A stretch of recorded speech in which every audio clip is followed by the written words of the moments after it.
therapist Kristen Jacobson. Hey everyone, I'm Kristen, the anxiety therapist, and today I want to talk about judgment. Let's be honest, we live in a very judgmental society, and judgment can oftentimes be the source of a lot of anxiety, and it can really impact our ability to create social connections. So I want to go over a few factors that can contribute to judgment. And I think just to pay attention and kind of bring awareness to how this might show up in your life and contribute to either your judgment of others or the perception that others are judging you.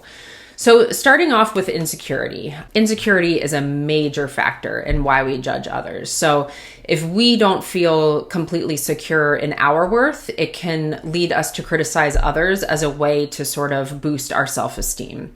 So for example, you might find yourself criticizing a colleague's work really harshly just so that you can feel more confident about your own.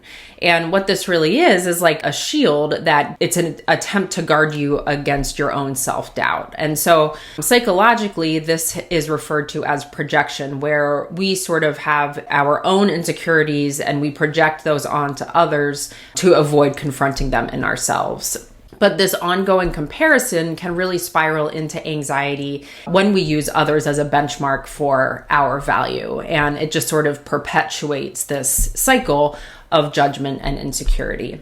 Next, we have the fundamental attribution error and actor-observer bias. So the fundamental attribution error happens when we judge others based on their character or inherent traits rather than the situation or the circumstances they're in. So, for example, let's say somebody arrives late when you're meeting them for lunch. We might quickly assume that they are disorganized and disrespectful without considering other factors like whether they were stuck in traffic or maybe they had a personal emergency. And so this bias tends to influence our understanding of people's behaviors, which can lead to unfair judgments.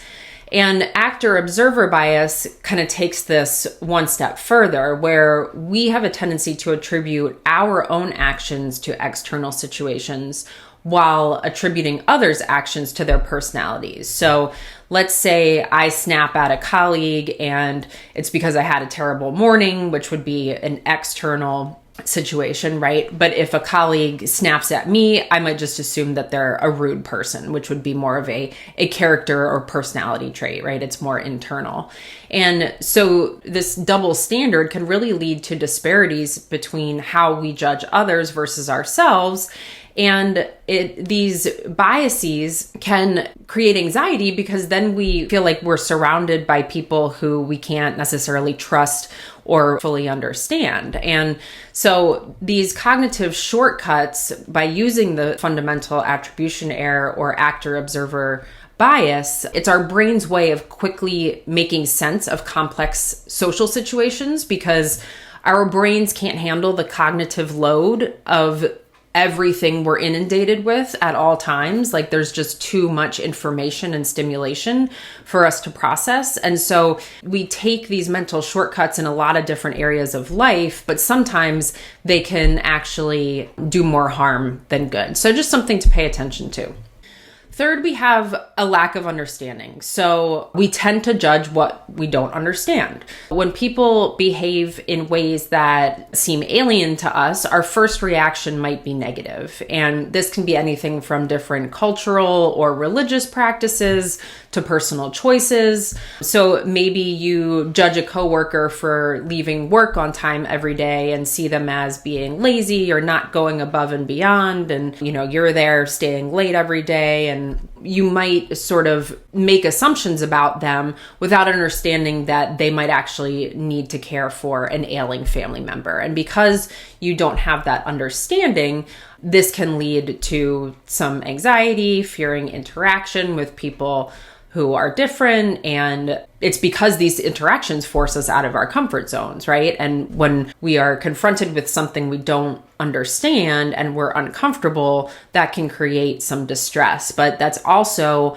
an opportunity for growth, right? We can only grow when we push ourselves outside of our comfort zone. So it's a good thing to do in order to sort of expand your understanding of others and acknowledge the diversity that we're surrounded by. We're not stuck in this right versus wrong way of thinking that like what I believe to be true is the right way and what you believe to be true is the wrong way, right? We can sort of understand that there are differences and that that's okay, even if we don't understand them. We also have unconscious biases. So these sneak up on us without warning, and a lot of times we're not even aware that we're making these judgments. So these can stem from our background, cultural environment, past experiences. So for example, if you grew up in a family that really valued academic achievement above all else, you might subconsciously look down on someone who chose a less traditional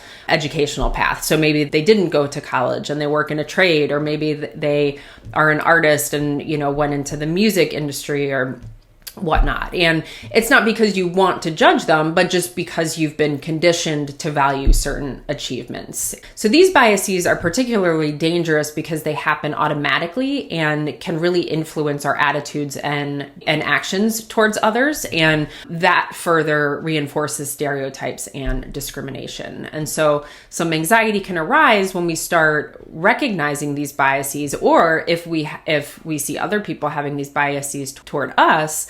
And then, we worry about kind of perceived judgment and fairness and all of that stuff. And then finally, we have survival instincts. So judging can sometimes be linked back to our instinctual drive to evaluate threats, right? This is an ancient mechanism that we all have that sometimes manifests in modern settings where no real threat exists. So you might encounter somebody new who you've never met before, and they come across as overly confident, and that might automatically trigger a defensive reaction in us. And this is because our primal brain interprets that confidence as a threat to our own safety or our own status.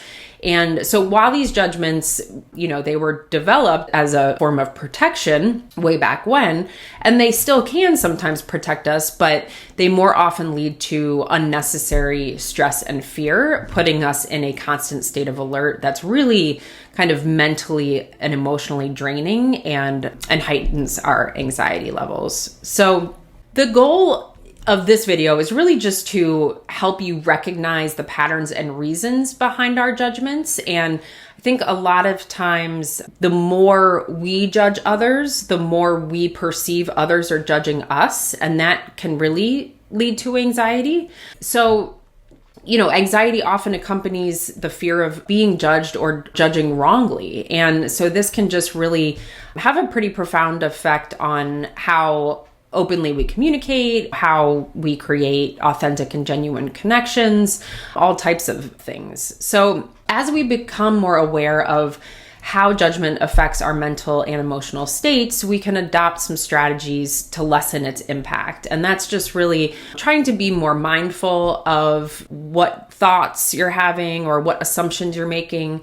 It's practicing empathy. So maybe giving somebody the benefit of the doubt, practicing compassion, and reflective thinking. So just really trying to be cognizant of when your own judgments come into play. So this can just kind of pave a path toward more empathetic and less anxious living, and really foster more supportive and authentic and genuine social relationships, which as human beings is really what we're all here for. So I hope that you enjoyed this video. I would love to hear about your own experiences with judgment, and if there are any tricks that you use to help modify some of the judgments or assumptions that you make.